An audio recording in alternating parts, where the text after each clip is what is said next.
స్పృశించి తెలుసుకొనదగినట్టు మండుచున్న కొండకును కారు మేఘమునకును గడాంధకారమున యెహోవా సినాయి పర్వతం మీద దిగిరాగా ప్రజలందరూ ఆ ఉరుములు, ఆ మెరుపులు, సాంద్ర మేఘము, బోర యొక్క మహాధ్వని, ఆ పర్వత ధూమం చూచి భయపడి తొలగి దూరంన నిలిచి మరేమియూ తమతో చెప్పవలదని బ్రతిమాలుకొనిరి.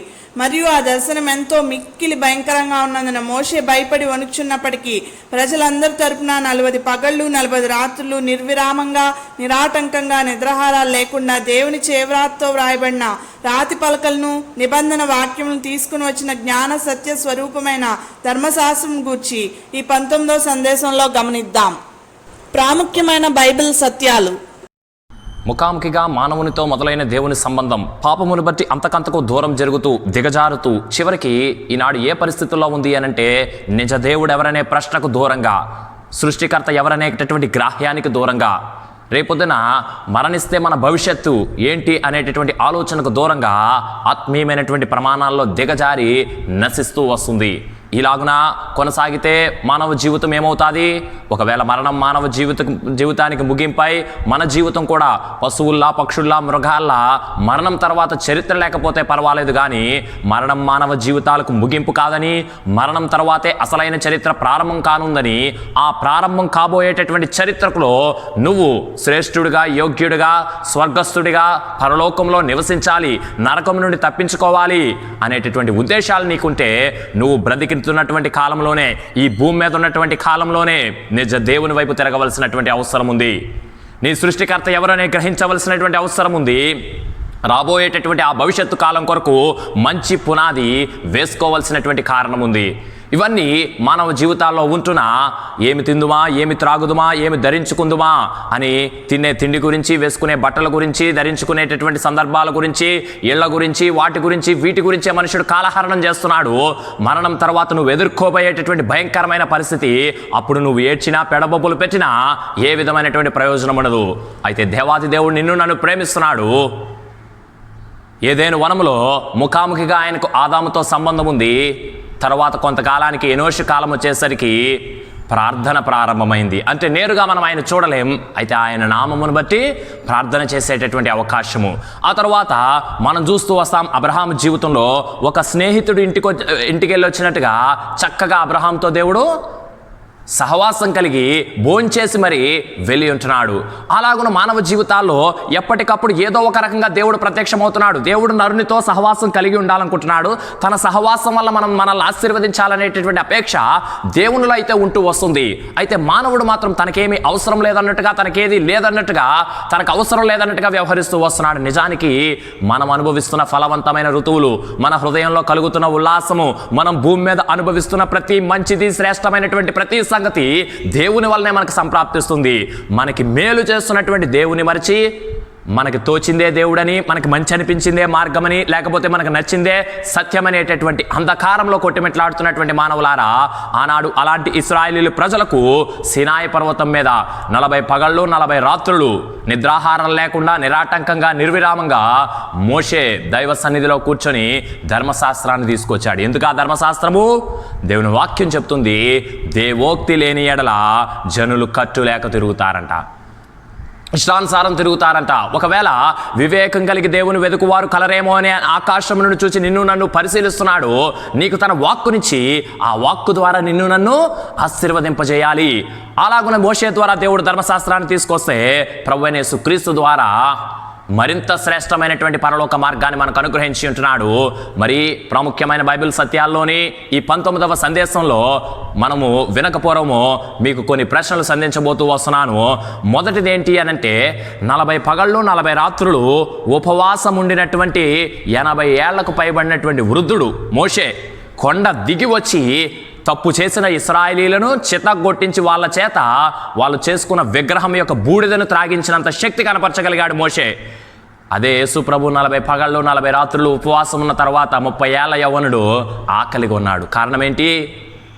అలాగే మరొక ప్రశ్న ఏంటి అనంటే, ఈనాడు దేవుని దర్శనం మానవునికి ఎందుకు కావాలా? దైవ దర్శనం లేకపోతే మానవుడు అనుభవించేటటువంటి నష్టాలేంటి?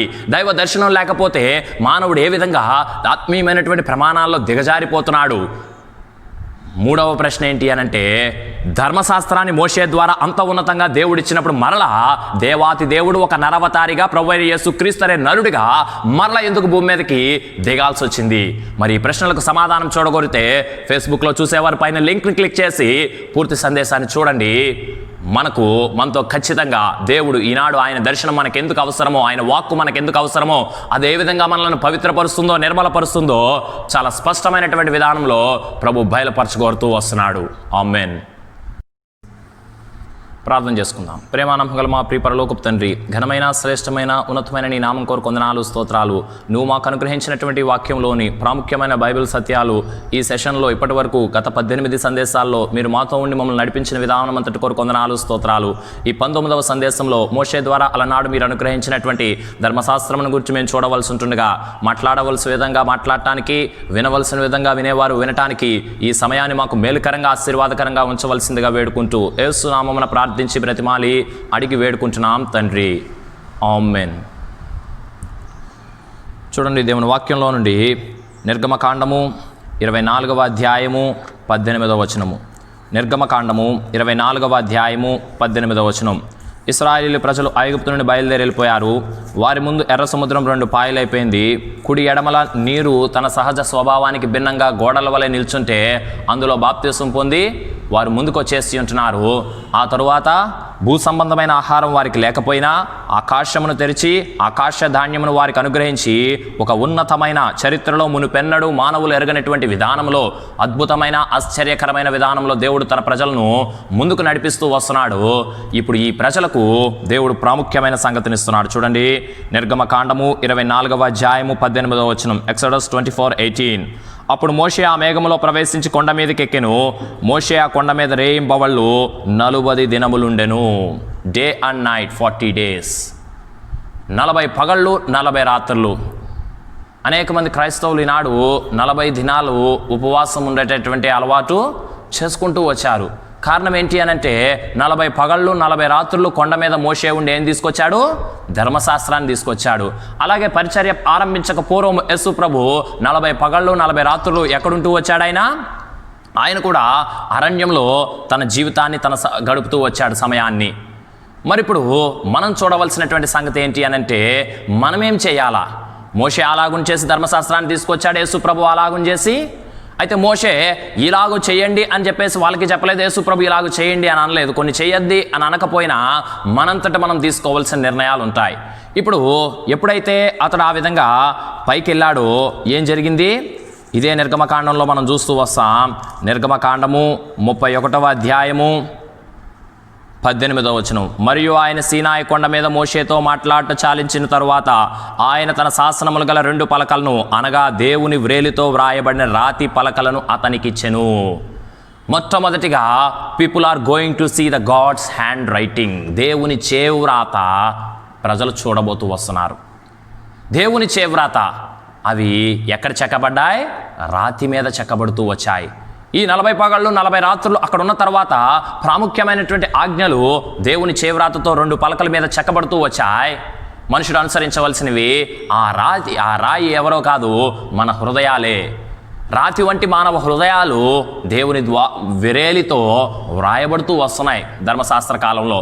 అలాగనే ఇక్కడ ఇవ్వబడుతూ వస్తుంది ఏంటది? ధర్మశాస్త్రం. ఆ నిబంధన వాక్యాలు ఇవన్నీ తీసుకొని వస్తున్నాడు మోషే. అలాగనే అయితే అతడు తీసుకొచ్చేసరికి ఈలోపే అప్పటి వరకు చరిత్రలో 40 పగళ్ళు 40 రాత్రులు ఆహారం లేకుండా బహుశా బ్రతికినటువంటి వాడు ఎవడో లేడేమో. అందుకని ఏమనుకున్నారు ప్రజలు? నిర్గమకాండము 32వ అధ్యాయము 1వ వచనం. మోషే కొండ దిగకుండా తడువు చేయట ప్రజలు చూసినప్పుడు ఆ ప్రజలు అహరోను వద్ద కూడి వచ్చి, లెమ్ము, మా ముందర నడుచుటకు ఒక దేవతను మా కొరకు చేయము, ఐగుప్తులోని మమ్మను రప్పించిన ఆ మోషే అని వాడు ఏమాయనో మాకు తెలియదని అతనితో చెప్పిరి. మోషే అని వాడు ఏమాయనో మాకు తెలియదు. కొండ మీదకి వెళ్ళటానికేమో దేవుడు వెళ్ళొద్దని చెప్పాడు.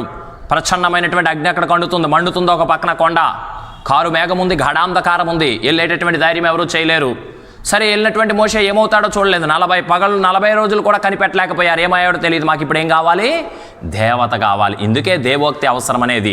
ఇలాగున జనులు కట్టులేక తిరుగుతారని, ఇష్టానుసారం వ్యవహరిస్తారని, ఎవరికి తోచింది వాళ్ళు చేస్తారన్న ఉద్దేశంతోనే దేవుడు ఏం చేస్తున్నాడు అనంటే నిజ దేవుని నిజముగా అనుసరించుటకు కావలసినటువంటి ధర్మశాస్త్రాన్ని ఏం చేస్తున్నాడు, వారికి పూర్తి స్థాయిలో అనుగ్రహిస్తూ వస్తున్నాడు.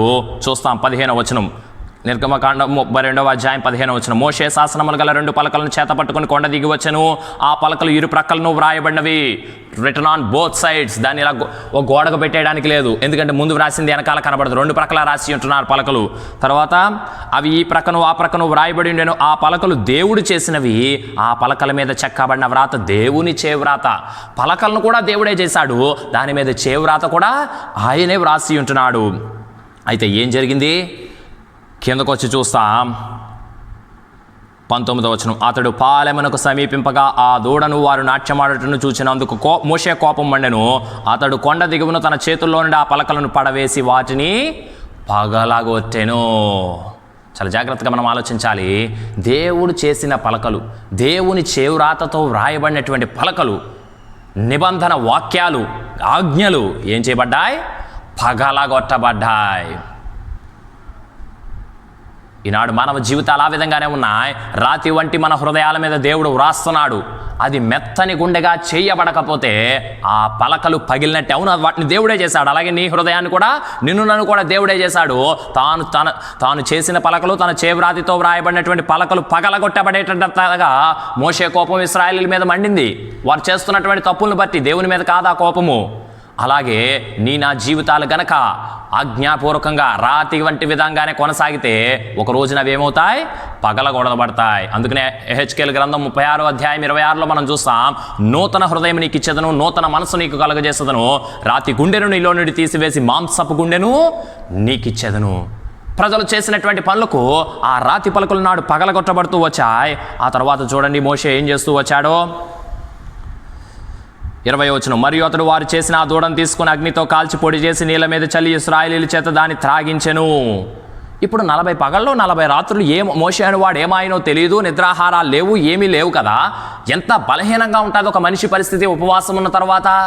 అయితే మనం చూస్తున్నాం 80 ఏళ్లకు పైబడినటువంటి వయసులో కూడా 40 పగళ్ళు 40 రాత్రులు నిద్రాహారాలు లేకపోయినా, విరామం లేకుండా పనిచేసిన, దైవ దర్శనంలో ఉంటూ వచ్చిన మోషే కూడా అన్నాడు. హెబ్రీయుల గ్రంథకర్త చెప్తూ వస్తున్నాడు, మరియు ఆ దర్శనం ఎంతో మిక్కిలి భయంకరంగా ఉన్నందున మోషే కూడా భయపడి వణికాడు. అయితే ప్రజల తరపున ధైర్యం చేసి ముందుకెళ్ళి ఉంటున్నాడు. అలాంటి మోషే ఇప్పుడు ఎంత బలాన్ని కనపరుస్తున్నాడు. వారు చేసిన దూడను, ఆ విగ్రహాన్ని పగలగొట్టి దాన్ని బూడిద చేసి వాళ్ళ చేత దాన్ని ఏం చేస్తున్నాడు, త్రాగిస్తున్నాడు.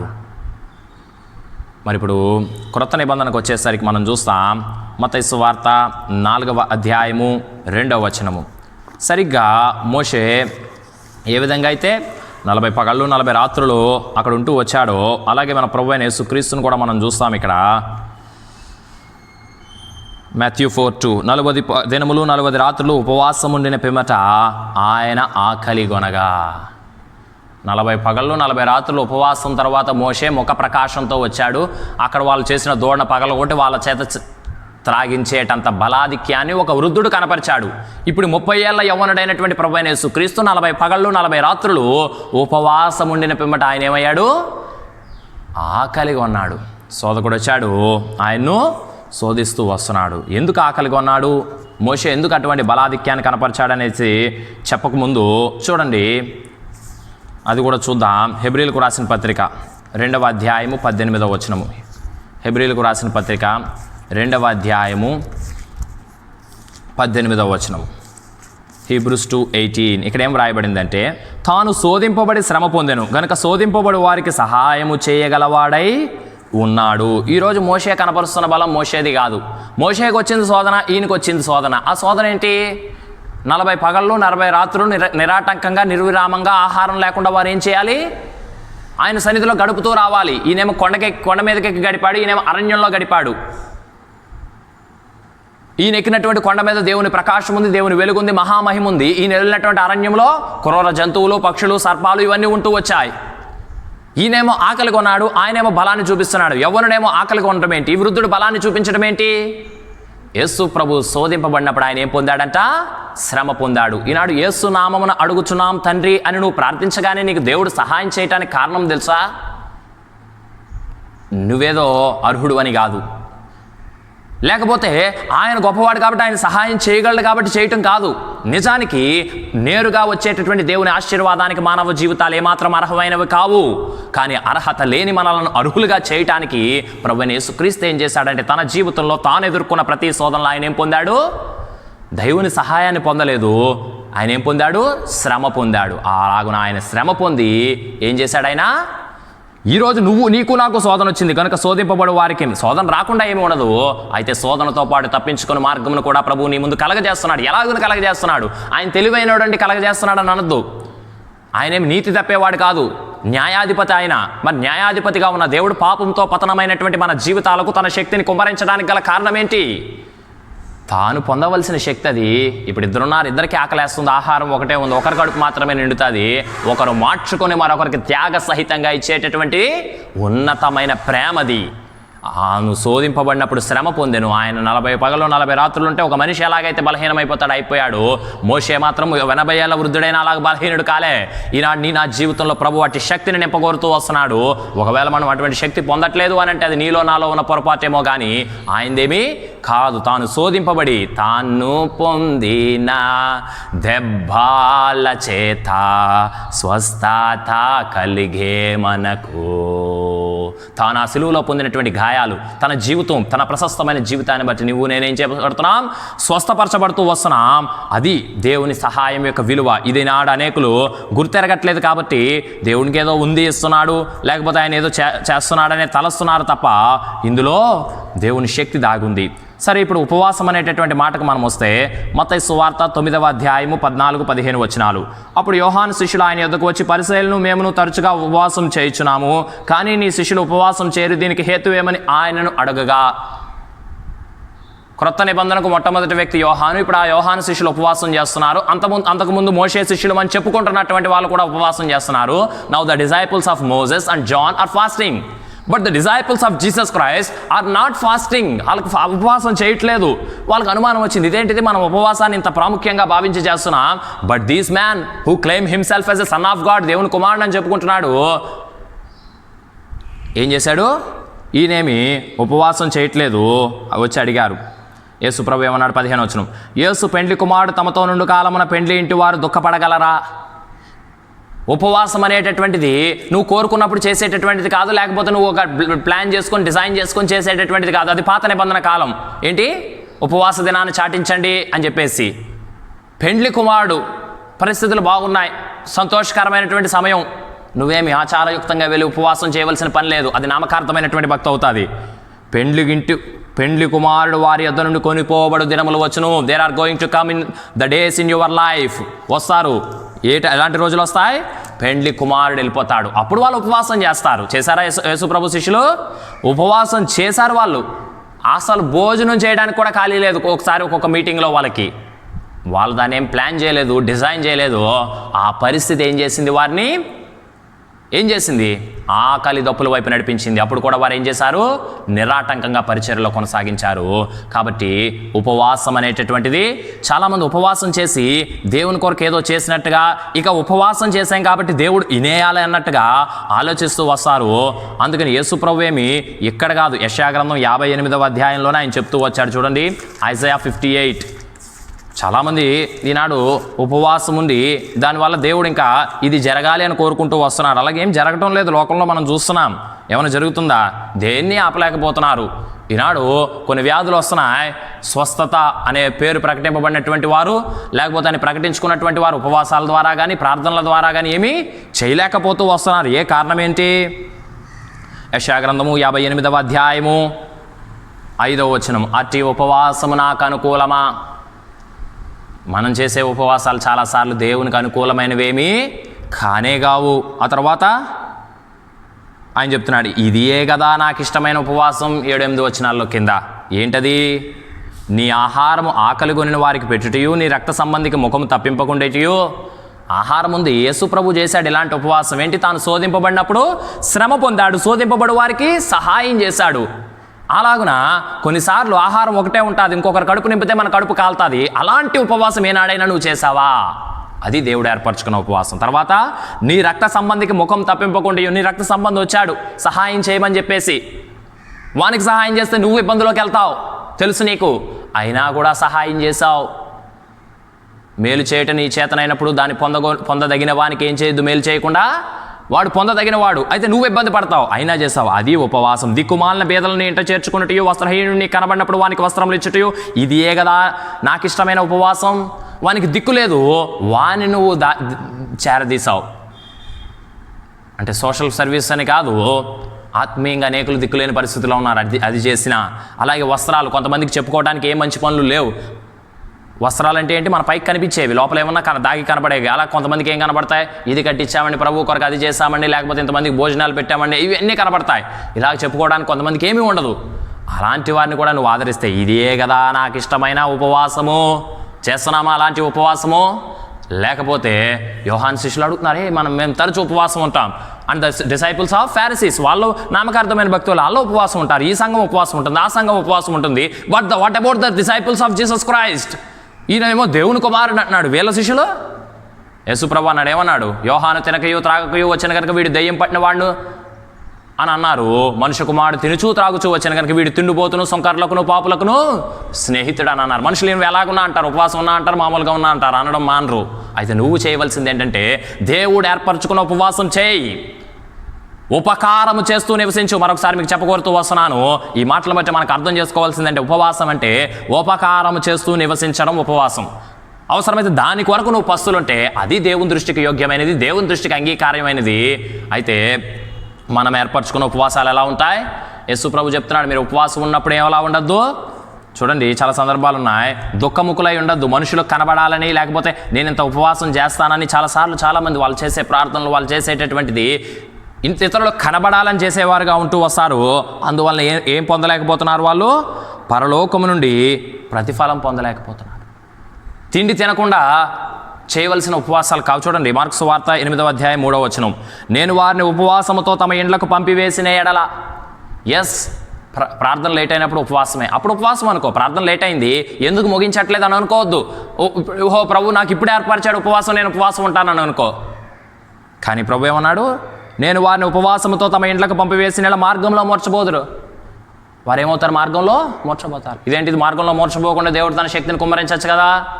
నువ్వు నేను చేయవలసిన పనులు నీకు నాకు మాదిరికరంగా ప్రభు చెప్తున్నాడు. వారిలో కొందరు దూరం నుండి వచ్చి ఉన్నారని వారితో చెప్పాను. ప్రభు మన ఆకలి విషయమే చింతిస్తున్నాడు, మన ఆహారం విషయమే చింతిస్తున్నాడు. కొన్నిసార్లు ప్రభు పని వేగమైతే, ప్రభు పని ముందుకు కొనసాగితే దాన్ని ఆటంకపరచుకున్నట్లు మనం జాగ్రత్తగా ఉండవలసిన వారంగా ఉన్నాం, కానీ నామకార్థమైన ఉపవాసాలు కాదు. అలాంటివి చేసి చూద్దాం. మోషేకు ధర్మశాస్త్రాన్ని ఇచ్చినవాడు ప్రభువైన యేసుక్రీస్తు, అటు ఉపవాసం ఉండి పరిచర్య ప్రారంభించిన వాడు నీతో నాతో ఉండి నడిపిస్తూ వస్తాడు. మరి అలాగను ఉపవాసం ఉండి అట్టి పనులు చేస్తూ మనం ఏం పొందాలి? దేవుని యొక్క దర్శనం పొందాలి. ఇప్పుడు చూడండి, సంఖ్యాకాండము 12వ అధ్యాయము 6వ వచనంలో దేవుడు చెప్తూ వస్తున్నాడు స్పష్టంగా. Numbers 12:6, సంఖ్యాకాండము 12వ అధ్యాయము 6వ వచనము. ఇక్కడ మనం ఏం చూస్తున్నామంటే, వారిద్దరూ కూడి రాగా ఆయన నా మాట వినుడి, మీలో ప్రవక్త ఉండి నెల యెహోవా నాకు నేను దర్శనమిచ్చి అతను నన్ను తెలుసుకున్నట్లు కలలో అతనితో మాట్లాడును. If there is a prophet among you I would have spoken with him in the visions. కలలో అతనితో మాట్లాడుదును, అతను నన్ను తెలుసుకున్నట్లు. నా సేవకుడైన మోషే అట్టి వాడు కాడు.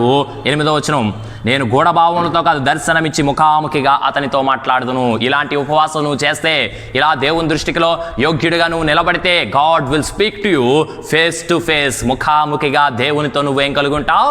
సంబంధం కలిగి ఉంటావు. చాలా మంది ప్రవక్తలు ఉన్నారు చక్కగా ఉపవాసం చేసేటటువంటి వారు. వాళ్ళతో కూడా దేవుడు ఎలా మాట్లాడుతున్నాడు? కళల్లోనూ గూఢభావాల్లో మాట్లాడుతున్నాడు. కొంచెం అర్థమయ్యేటట్టు, కొంచెం అర్థం కాని విధంగా వాళ్ళు ప్రయత్నించాలి. కానీ మోషేతో ఎలా మాట్లాడుతున్నాడు? ఆయన ఫేస్ టు ఫేస్, ముఖాముఖిగా మాట్లాడుతూ వస్తున్నాడు. మరి నీకు నాకు ఈనాడు అటువంటి దర్శనము అవసరమా? చాలా అవసరం. అలా అవసరం లేకపోతే ఏమవుతుంది? చూడండి, సామెతల గ్రంథము 29వ అధ్యాయం 18వ వచనం, అలాగూ దేవుడు నిన్ను దర్శించి నీతో నాతో. చాలా మంది క్రైస్తవుల జీవితాలు కన్ఫ్యూజన్లోనే వెళ్ళిపోతున్నాయి. ఇది దేవుని వాక్ అంటారు, కొంతకాలం తర్వాత అది దేవుని వాక్కా కాదా అంటారు. ఇలాంటి కన్ఫ్యూజన్లోనే కొట్టుమిట్లాడుతున్నటువంటి మానవ జీవితాలకు ఖచ్చితంగా దేవుని వాక్ అనేది చాలా అవసరం. సామెతల గ్రంథం 29వ అధ్యాయం 18వ వచనం, దేవోక్తి లేని ఎడల జనులు కట్టులేక తిరుగుదురు. నాకెందుకు ఈ దర్శనం? నాకు అవసరమా? ప్రవక్తలకు అవసరమో ఎవరికో అవసరం కాదు, జనులు అని వ్రాయబడింది. అంటే అందరికీ అవసరమే, ప్రతి వాడికి అవసరమే. చాలా అందరికీ స్పష్టమైనటువంటి విధానంలో దేవుడు అవసరం అని చెప్తూ వస్తున్నాడు. దేవోక్తి లేని ఎడలా జనులు ఏం చేస్తారు అనంటే కట్టు లేక తిరుగుతారు. మరి అంత్యకాలంలో ప్రభువైన యేసుక్రీస్తు ద్వారా మానవాళికి ఇవ్వబడేటటువంటి ఆశీర్వాదాన్ని చూడండి. అపోస్తల కార్యములు 2వ అధ్యాయము 17వ వచనము, యాక్ట్స్ ఆఫ్ అపోస్టల్స్ 2:17. ఏం వ్రాయబడింది ఇక్కడ? అంత్యదినముల యందు నేను మనుషులందరి మీద నా ఆత్మను కుమ్మరించేదని, ప్రవక్తల మీద కుమ్మరిస్తాను, వాళ్ళు వెళ్తారు, ప్రజలకు చెప్తారు. ఇది కాదు, అంత్యదినాలు రాబోతూ వస్తున్నాయి. ఇప్పుడు ఏంటిది? అందరి మీద. మీ కుమారులను కుమార్తెలు ప్రవచించారు. మీ ఇంట్లో మీకు పిల్లలు ఉన్నారా? వాళ్ళ మీద కూడా వాళ్ళు కూడా ప్రవచిస్తారు. మీ యవ్వనులకు దర్శనం కలుగును, మీ వృద్ధుల కలలకు అందరూ. అందరినీ ప్రభు దర్శించడానికి ఇష్టపడుతున్నాడు. అందరికీ తన సార్వత్రికమైనటువంటి దర్శనాన్ని ఇవ్వడానికి ఇష్టపడుతున్నాడు. ఇది కేవలము ప్రవక్తలకు లేకపోతే దేవుడు ఏర్పాటు చేసుకున్న ఆయా వ్యక్తులకు కాదు, అందరినీ ప్రభు అందరిని ఏం చేయగలుగుతున్నాడు? తన ఆత్మతో నింపగోరుతూ వస్తున్నాడు. కాబట్టి దైవ దర్శనం వీరికి అవసరం, వారికి అవసరం, లేకపోతే మా పాస్టర్ గారికి అవసరం, లేకపోతే క్రైస్తవ నాయకులకు అవసరం అని తలంచొద్దు. ఇది ఎవరికి అవసరము? ప్రతి వారికి అవసరమే. అయితే దేవుడు నేను దర్శించేటప్పుడు పరిస్థితి ఎలా ఉంటుందంటే, హెబ్రీలకు రాసిన పత్రిక 12వ అధ్యాయము 21వ వచనము, మరియు ఆ దర్శనం ఎంతో భయంకరంగా ఉన్నందున. దర్శనం భయంకరంగా ఉంది. ఆదాము హవ్వలు సరళంగా శ్రావ్యంగా ఉన్నప్పుడు దేవుడు చక్కగా వారికి కనబడ్డాడు. అబ్రహాము చాలా చక్కగా దేవుని దృష్టిలో నిందారహితునిగా చక్కగా కొనసాగుతున్నటువంటి తరుణంలో, ఇంకా పూర్తిగా సరి చేయబడకపోయినా చక్కగా ఆయన ఇంటికి వచ్చి ఒక స్నేహితుడు భోంచేసినట్టుగా భోంచేసి వెళ్ళాడు. అదే దావీదు పాపం చేసినప్పుడు యెహోవా దూత కత్తి చేత పట్టుకొని వచ్చింది. దావీదు ఆ దృశ్యాన్ని చూసి దేవుని సన్నిధికి వెళ్ళటానికే భయపడ్డాడు. అలాగే ఇప్పుడు ఇశ్రాయేలు ప్రజలను దర్శించడానికి వచ్చినప్పుడు దేవుడు ఎలా ఉంది? ఆ దర్శనము చాలా భయంకరంగా ఉంది. దర్శనం అనేది నా జీవితాల మీద, నా స్థితిగతుల మీద అది ఆధారపడి ఉంటుంది. అంటే దాని అర్థం ఏంటి? నువ్వు చాలా శ్రావ్యంగా ఉన్నావు అనుకో, చాలా చక్కగా ఉన్నావు అనుకో, దేవుడు నేను మామూలుగానే దర్శిస్తాడు. చాలా చక్కగా మెల్లగా ఒక మనుషుడితో మరొక మనుషునితో మాట్లాడినటువంటి విధంగా ప్రభు నిన్ను దర్శిస్తాడు. అవసరం ఈనాడు నీకు నాకు దర్శనము. అపోస్తలుడైన పౌలు ఏం చెప్తున్నాడో చూడండి. యాక్ట్స్ ఆఫ్ అపోస్టల్స్ 26:19, అపోస్తల కార్యములు 26:19. కాబట్టి అగ్రిపరాజా, ఆకాశము నుండి కలిగిన ఆ దర్శనముకు నేను అవిధేయుడను కాక దేవునికి సేవ చేస్తున్నానని అనుకుంటూనే దేవుని సేవకు బద్ధ విరుద్ధంగా సంఘాన్ని హింసిస్తూ ముందుకు కొనసాగుతున్నటువంటి సౌలు యొక్క జీవితము పౌలుగా ఏ విధంగా మార్చబడింది? ఆకాశము నా నుండి కలిగిన దర్శనమునకు. There is a vision which was given him by opening the sky. దేవుడు నీ కొరకు ఆకాశాన్ని తెరవగోరుతున్నాడు. ఈనాడు విశ్వాసిగా ఉన్నావా, దేవునికి పరిచర్య చేస్తున్నావా, సేవకునిగా ఉన్నావా, లేకపోతే ఏ స్థితిలో నువ్వు ఉన్నప్పటికీ దర్శనం నీకుందా? ప్రభు నిన్ను దర్శిస్తున్నాడా, లేకపోతే నీ అంతటి నీవే నడుస్తున్నావు? దీన్ని కనుక నువ్వు టెస్ట్ చేసుకోకపోతే దేవునికి సేవ చేస్తున్నాను అనుకుంటూనే నష్టపోతావు. ఇక ఆఖరుగా ధర్మశాస్త్రము దేవుడు ఇచ్చాడు అన్నాం కదా. మరలా యేసు ప్రభు రావటానికి గల కారణం ఏంటి? చాలా క్లుప్తంగా మీతో చెప్తాను. రోమీలకు రాసిన పత్రిక 2వ అధ్యాయము 19వ వచనము, Romans 2:19. ఇక్కడ ఏం రాయబడిందంటే, జ్ఞాన సత్య స్వరూపమైన ధర్మశాస్త్రము గలవాడవై ఉండి. ధర్మశాస్త్రానికి ఏ స్వరూపం ఉందంట? What was the form of the law? జ్ఞానము, సత్యము, the collaboration of the knowledge and truth. అది ధర్మశాస్త్రం యొక్క రూపం. ఈనాడు జ్ఞానం కావాలా అందరికీ జ్ఞానం ఇష్టపడతాం. సత్యం తెలుసుకోవాలని ప్రతి వారు ఇష్టపడతారు. ధర్మశాస్త్రాన్ని ధ్యానిస్తే, దేవుని వాక్యాన్ని ధ్యానిస్తే నీకు అదేమవుతుంది? ఈ గ్రంథాన్ని ధ్యానిస్తే, పరిశుద్ధ గ్రంథాన్ని, నీకది బయలుపడుతూ వస్తుంది. అయితే అది నీ జీవితాన్ని మార్చదు. దానివలన ఏం జరుగుతుందన్న దానికంటే ఇంకా చూద్దాం. రోమీలకు రాసిన పత్రిక కాదు, యోహాను సువార్త 1వ అధ్యాయం చూడండి. యోహాను సువార్త 1వ అధ్యాయము 17వ వచనం, ధర్మశాస్త్రము మోషే ద్వారా అనుగ్రహింపబడును, కృపయు సత్యమును యేసుక్రీస్తు ద్వారా కలిగెను. ధర్మశాస్త్రం ఎవరి ద్వారా వచ్చింది? మోషే ద్వారా వచ్చింది. అదేంటది? జ్ఞానము, సత్యము. ఇప్పుడు కృపా, సత్యము. జ్ఞానం ప్లేస్లో ఏం రీప్లేస్ అయింది? కృప రీప్లేస్ అయింది. అది మరి జ్ఞానము సత్యము కాంబినేషన్కి, కృపా సత్యము కాంబినేషన్కి తేడా ఏంటి? రోమీలకు రాసిన పత్రికలో మనం చూస్తాం. 7వ అధ్యాయంలో చూడండి. రోమీలకు రాసిన పత్రిక 7వ అధ్యాయంలో చాలా స్పష్టంగా మనం చూసేటటువంటి దేవుని వాక్యం ఏంటంటే 7వ వచనము, కాబట్టి ఏమందము? ధర్మశాస్త్రం పాపమాయన, ఇప్పుడు కృపాసత్యం యేసు ప్రభు ద్వారా కలిగింది కాబట్టి ధర్మశాస్త్రం తప్ప కాదు. ధర్మశాస్త్రం వల్లనే కానీ పాపమనగా ఎట్టిదో నాకు. అసలు పాపం అంటే ఏంటో మనకు తెలియజేస్తారు ధర్మశాస్త్రం, అయితే దాని నుంచి విడిపింపజాలదు. మరి 24-25 వచనాలు చూడండి. అయ్యో నేను ఎంత దౌర్భాగ్యును, ఇట్టి మరణమునకు లోగనగు శరీరం నుండి నన్ను ఎవడు విడిపించను? ధర్మశాస్త్రం నేను ఇట్టి ఆక్రందనలోకి నడిపిస్తుంది. నా శరీరం మరణానికి లోనయ్యేది, దీని నుంచి నేను బయటికి రాలేననేది. కానీ ప్రభువైన యేసుక్రీస్తు కృపాసత్యం ఏం చేస్తుంది మనల్ని? 25 వచనం, మన ప్రభువైన యేసుక్రీస్తు ద్వారా దేవునికి కృతజ్ఞతాస్తుతులు చెల్లించున్నాను. అయితే ప్రభువైన యేసుక్రీస్తు ద్వారా దేవుని కృతజ్ఞతాస్తుతులు ఎందుకు?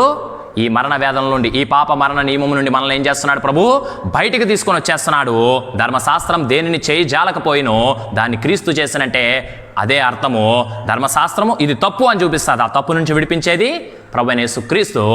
ఇది మోషే ద్వారా ఇచ్చిన ధర్మశాస్త్రానికి, అలాగే ప్రభువైన యేసుక్రీస్తు అనుగ్రహించినటువంటి కృప మహదైశ్వర్యానికి వ్యత్యాసము. మరి ఈ సంగతులు మనం మనసులో పెట్టుకొని దృష్టించుకొని చక్కగా దేవుని మార్గంలో కొనసాగిపోవులాకున దేవుని వాక్యాన్ని అనుసరించి నడుచుకుందాం. ఆమేన్.